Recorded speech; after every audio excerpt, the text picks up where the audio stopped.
Le soleil de retour pour cette étape entre Angers et Pré-en-Paille, une étape qui sur le papier s'annonçait difficile avec dans le final le mont des Avaloirs à gravir à 4 reprises. Pourtant les attaques se sont multipliées dès les premiers kilomètres de course. Au 29e kilomètre, ils sont 3 en tête, 3 Français. Mathieu Sprick de chez Bouygues Télécom, Stéphane Auger de la Cofidis et Julien Mazet de la formation Aubert 93.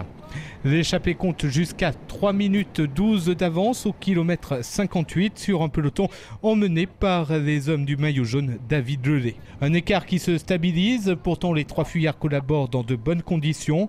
À une cinquantaine de kilomètres de l'arrivée, le peloton revient à moins d'1 minute 30 alors que se profile la principale difficulté de cette journée, le fameux mont des Avaloirs.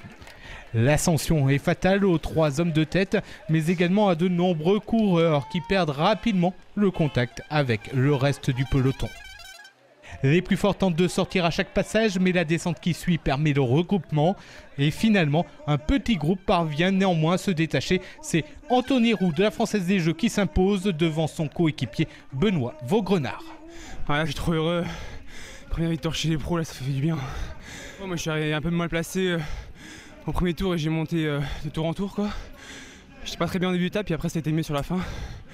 Quand j'ai vu qu'on était 10, sur la fin, en fait, je me suis dit, j'ai voulu emmener Benoît et puis il a dû faire la cassure et puis putain, j'avais mal aux jambes, mais je voyais la ligne qui se rapprochait et ça fait du bien, quoi. David Lelay reste le leader de l'épreuve. Ce vendredi, la dernière étape sillonnera les routes de la Sarthe et emmènera le peloton jusqu'au terme de cette édition 2009.